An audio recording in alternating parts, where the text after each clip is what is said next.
Right, let's dive into this. The others, this movie just, it sticks with you, doesn't it?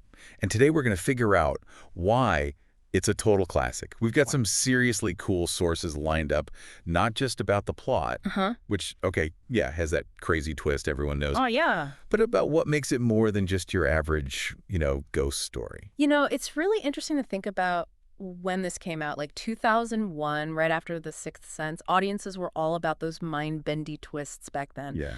But the others, it does something different. It uses the twist to, like, explore bigger ideas, not just to shock you. Exactly. It's not just a gotcha. It's the whole vibe of the movie, that creepy mansion, Nicole Kidman, just brilliant. Still gives me chills. Oh, for sure. But for folks who haven't seen it in a while, can you set the scene? Totally. So, post-World War II, England, Grace, played by Kidman, is in this massive, kind of lonely mansion Okay. with her two kids, Anne and Nicholas. And the thing is, they've got this super rare condition. They're sensitive to light. So the whole house is basically, like, always dark. Right, right. So gothic setting, weird rules. I can already feel the tension. Ugh. Our sources really point out how the director, Amenabar, he builds atmosphere. Ugh. Suspense, not jump scares. Exactly. It's more about what you don't see, what you're imagining in the shadows. Oh, And that's what makes Grace's character so interesting. The sources say the house itself is almost like a mirror of what's going on in her head. uh-huh. She's really strict, controlled, trying to keep everything in order. That's such a good point. I remember that scene where she's like perfectly arranging the silverware. It's like Oh. she's trying to control like everything. Yeah. And the sources talk about how this ties into her grief, losing her husband in the war, that denial. Do you think her religion, like those strict beliefs, it's kind of like a shield for her, Mm-hmm. a way to avoid facing, I don't know, the reality of her loss? I think you're right on the money there. The source talks about how Grace's faith gives her structure, meaning when the world feels, meaningless. Yeah. But it's also a way to not deal with her own guilt. Like, what if she's responsible for something awful? Remember when she confesses to the priest? Uh-huh. It's like she's trying to convince herself as much as him. Whoa.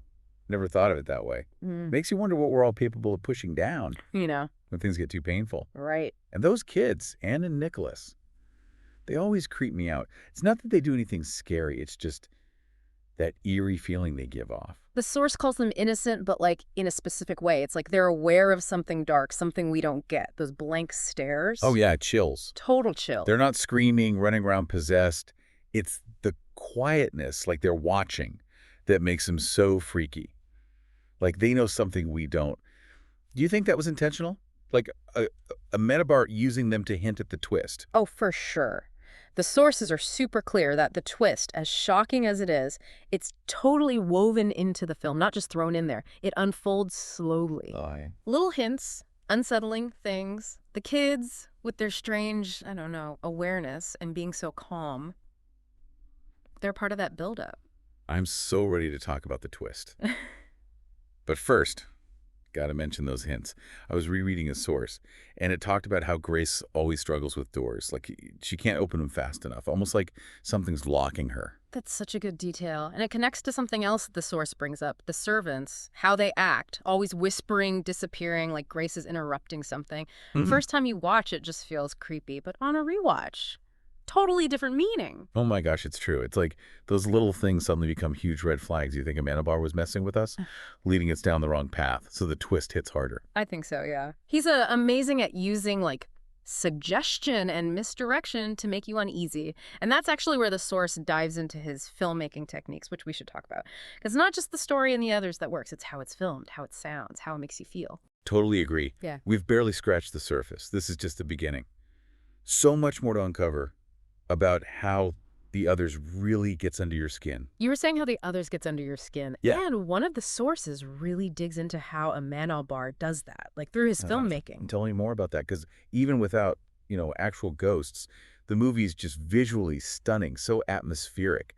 You feel trapped in that house. Right. And the source specifically talks about the lighting and the sets. Everything's so dim, almost heavy, which, yeah, it's for the kid's condition, but it also makes it feel claustrophobic. It's like the darkness is a character itself, right? Yeah. Hiding stuff in every corner. And I love all the antique furniture, those heavy drapes. It adds to that, like, gothic, Victorian feeling. It's not just a house, it's like a tomb. Yeah, that's a great way to put it. Yeah. And the source also talks about how important the sound is. The Others doesn't do those loud, jumpy scares or have a crazy soundtrack. Right. It's all about subtle sounds that get in your head. Yes. The silences, the creaking, those whispers you can barely hear. It's like the house is breathing. Yeah. And not in a good way. I remember reading that Amenabar actually did the music himself, which is kind of wild. It is. And the source points out that the music is super minimal on purpose, just enough to, like, add to the tension, Yeah. but never too much. Gives those quiet moments space to,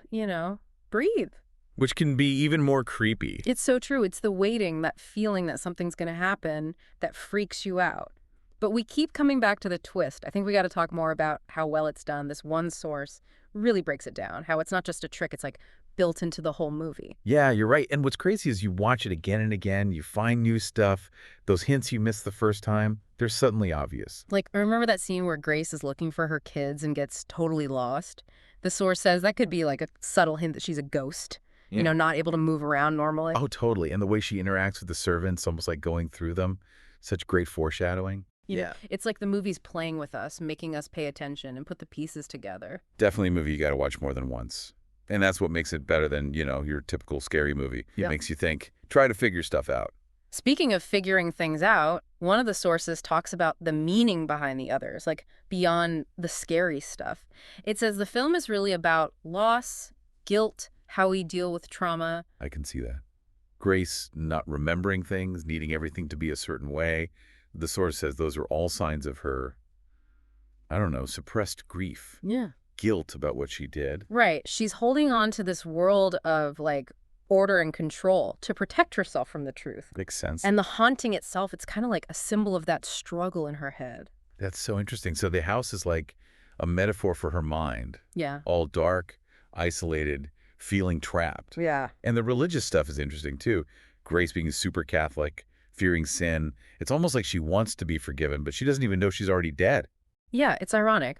Her religion, which should give her comfort, actually stops her from accepting her fate and finding peace. Whoa, you're blowing my mind here. This is going way beyond just talking about horror movies. And I think you're right. It's those big themes, those human struggles that make The Others so powerful and why we still watch it. Totally. And it reminds us that sometimes what's scariest isn't, ghosts or monsters, but the stuff we hide inside ourselves, the truths we try to bury. Okay, deep breaths, everyone. This is a lot to process. But before we get too deep, got to talk about the actors. Yeah. You can't talk about The Others without mentioning Nicole Kidman. She's amazing. Absolutely. One source says her performance in this is, like, career-defining. Hard to disagree. She's so good as Grace. You see the fear, the desperation, but also how much she wants to protect her kids, even if it means holding on to a world that isn't real anymore. And the kids, Alakina Mann and James Bentley, they're amazing, too. Not just creepy kids. They're like real characters with their own fears. It's crazy how much they can say with just a look. Yeah. The source calls them innocent, but with fear and suspicion, which I think is perfect. They know something's wrong, but they don't get it. Adds to that tension. It's like they're stuck between two worlds, living and dead.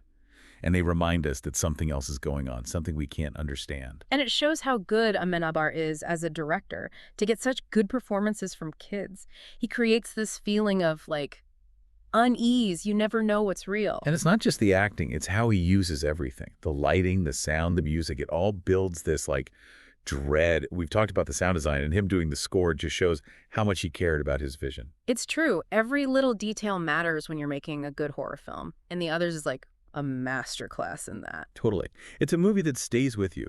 Beautiful, well acted, and it deals with some deep stuff. No wonder it's a classic. Yeah. But I'm curious, what about its legacy? How has it affected horror movies? Yeah, we've talked about the story, the characters, those amazing performances, and how Amenabar just uses everything, like every trick in the book, to make it so unsettling. But what about, like, its impact? Why do you think The Others still works after all this time? So one source makes this point about how The Others, like, brought back gothic horror. But instead of the usual stuff, jump scares and all that, it takes those classic elements, the creepy house, the spooky vibe, and makes it modern, psychological. Oh, I see. It's not just about things going bump in the night. It's about what's hidden inside us, right? It's a ghost story, but also about the human mind. Exactly. And the source says that The Others takes inspiration from those old Gothic books like Edgar Allan Poe, Henry James, But it adds in this, like, modern anxiety. Mm. It uses our fear of the unknown, but also reflects how we deal with grief, loss, trying to figure out who we are, stuff we all struggle with. That's true. Yeah. I think that's why it feels so real, even now. It's not just, like, stuck in the past.